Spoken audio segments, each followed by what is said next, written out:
outside India, India will be a better destination. On top of it, Hyderabad will definitely be a much better destination. So thank you, and if there is anything, maybe these people will be able to answer. From my side, I will be able to supplement, because these days, in the age of specialization, only a politician is made an exception. Because he is asked to interact, coordinate, discuss, deliberate, and put forward. What is that best that I can do? You are the masters in the infrastructure. I can only listen, I can only follow, I can only try to do from the government side if something is required. So anyway, so I'm really happy to be with all of you, with the gentlemen who are ushering in a better future for urban areas with their infrastructure capacities and thinking and planning and trend setting. Thank you. We pay 1% labor cess, all the developers, contractors. It's accumulated about 800 or 900 crores. Shoes, helmet, and per day 150 rupees stipend also given out of our cess money. That is paid by us. Industry is paying to the government. That money is diverted now. The NAC through the 132 centers in Andhra Pradesh is giving free training, and CREDAI is on the governing board of the NAC, sir. I am there for the last 13 years. We are definitely already in the forefront, even training also in AP. But earlier across the Hyderabad, see, there is two more areas we are missing, sir. That is Shamirpet belt also, because we have a huge government land availability is there, and almost good infrastructure. Now with the ORR, we have a better connectivity to that Shamirpet and Medchal belt also. And as we already having the biotech parks and the various other research organizations are coming that area, and you have Nalsar and etc. and good recreation facilities also there. So let us try to see, sir, instead of moving the development at one particular sector, better to have all the corners of the city. I think you can consider this part also. This is one point. And the second point, most important thing is the ORR, because we have spent thousands of crores and developed this ORR, the growth corridor, we are not in a position to really develop anything. The reason, because we cannot be allowed to use the service road, sir. Because we are as per the ORR norms, we have to have a parallel road to the service road, which is very difficult. So for that particular purpose, we are required to have a grid planning. So this grid planning nothing but, sir, actually we have to create an extra number of roads parallel to this service road, and the land pooling scheme also to be implemented along the growth corridor. Because when we want to develop the IT sector and our ITR implementation and all, because it has to go with the urban development ministry also and with our HMDA. This particular area, sir, we want your intervention to move active into this particular area. And అభివృద్ధికి మౌలిక సదుపాయాల కల్పనే పునాదిరాయిగా ఉంటుంది. ఇది చారిత్రక సత్యం. ఈ నేపథ్యంలో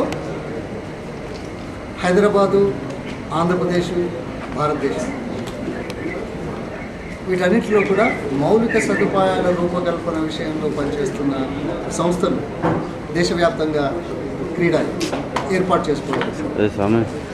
దీనివల్ల ప్రభుత్వ పాలసీలను సమీక్షించడం ఒక ఎత్తు అయితే, ఈ రంగంలోని సమస్యలను పరిష్కరించడానికి ఈ వేదిక చాలా చక్కటి అవకాశం.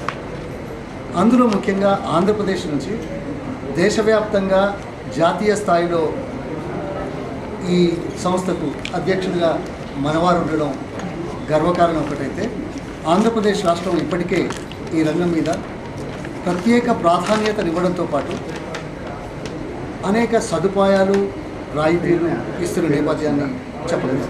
ఈ మధ్యనే స్టాంప్ డ్యూటీ రిడక్షన్ ఏదైతే ఉందో 5% మేరకు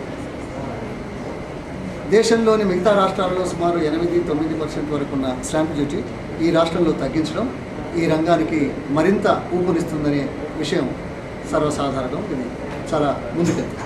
దీనివల్ల ఉపాధి మరింతగా పెరిగే అవకాశం.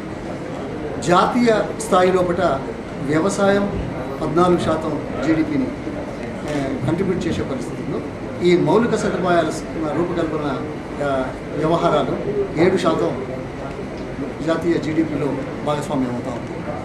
ఇంత పెద్ద ఎత్తున చేసే దాంట్లో దేశంలో రెండవ అత్యంత ఉపాధి కల్పన ఈ రంగం ద్వారా జరుగుతున్న వాస్తవాన్ని రాష్ట్ర ప్రభుత్వం, జాతీయ ప్రభుత్వం గుర్తించి ఈ సంస్థలను ప్రోత్సహించడానికి, వారితో సంప్రదించడానికి సమయం తీసుకుంటా ఉన్నది.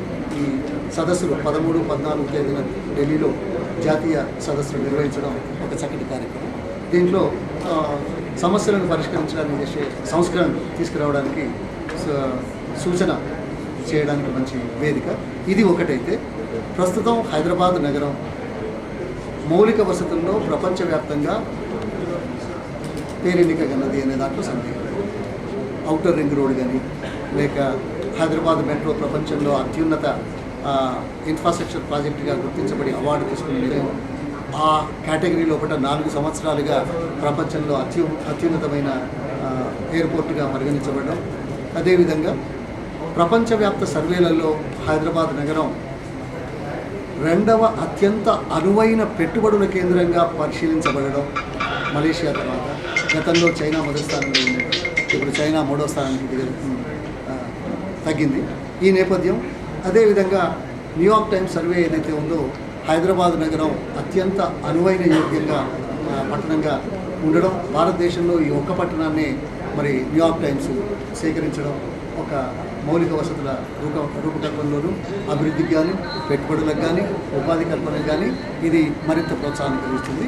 ఈ నేపథ్యంలో గత 2.5 సంవత్సరాల సుదీర్ఘ పరిశ్రమ వల్ల, సాధన వల్ల దేశంలో మొదటిసారిగా ITIR information technology investment reason 50,000 ఎకరాలలో దాదాపు 202 చదరపు కిలోమీటర్ల విస్తీర్ణంలో కూడా ప్రస్తుతం ఉన్న మాదాపూర్, గచ్చిబౌలికి, శంషాబాద్ ఏరియాను, అదేవిధంగా పోచారం, ఉప్పల్ ఏరియాను అనుసంధానిస్తూ ఎక్స్టర్నల్ ఇన్ఫ్రాస్ట్రక్చర్ వచ్చే 5 సంవత్సరాల్లో 4,800 కోట్ల రూపాయలు, అదేవిధంగా ఆ తర్వాత 20 సంవత్సరాలలో ఇంటర్నల్ ఇన్ఫ్రాస్ట్రక్చర్కి 13,000 కోట్లతోటి ఈ ఎకోసిస్టమ్ డెవలప్ చేయడానికి, ఇన్ఫ్రాస్ట్రక్చర్ డెవలప్ చేయడానికి ఒక మాస్టర్ ప్లాన్ తయారు చేసి అంగీకరించిన నేపథ్యంలో ఈ సంస్థలు గణనీయమైన పాత్ర వహించింది. దీనివల్ల 30 సంవత్సరాల కాలంలో 15.5 లక్షల ఉద్యోగాలు నేరుగా దృష్టిలో పెట్టుకుంటే ఈ మౌలిక సదుపాయాల రూపకల్పనకు అత్యంత ప్రాధాన్యత ఇవ్వాల్సిన అవసరం. అందులో ముఖ్యంగా పట్టణ ప్రాంతాలలో గృహ నిర్మాణంతో పాటు మిగతా వసతుల రూపకల్పనకు ఒక మాస్టర్ ప్లాన్, ఒక లక్ష్యం, ఒక ధ్యేయం, దాన్ని దృష్టిలో పెట్టుకుని చేసే కార్యక్రమాలలో ఈ క్రీడా తమ వంతు పాత్రను రాష్ట్ర ప్రభుత్వానికి అందజేస్తుందని భావిస్తున్నాం. రాష్ట్ర ప్రభుత్వం ఇలాంటి సంస్థలతో సంయుక్తంగా చేతులు కలిపి టుగెదర్ సంయుక్తంగా ఈ లక్ష్యాలను చేరుకోవడానికి ప్రయత్నంలో సమస్యలన్నింటినీ పరిష్కరించడానికి త్వరితగతిన తమ అనుమతులు ఇచ్చే విధంగా చేసే కార్యక్రమంలో రాష్ట్ర ప్రభుత్వం అన్ని రాష్ట్రాల కంటే ముందుండాలనే తమతో మేము ఈ కార్యక్రమాలను సమీక్షిస్తాం. ధన్యవాదాలు.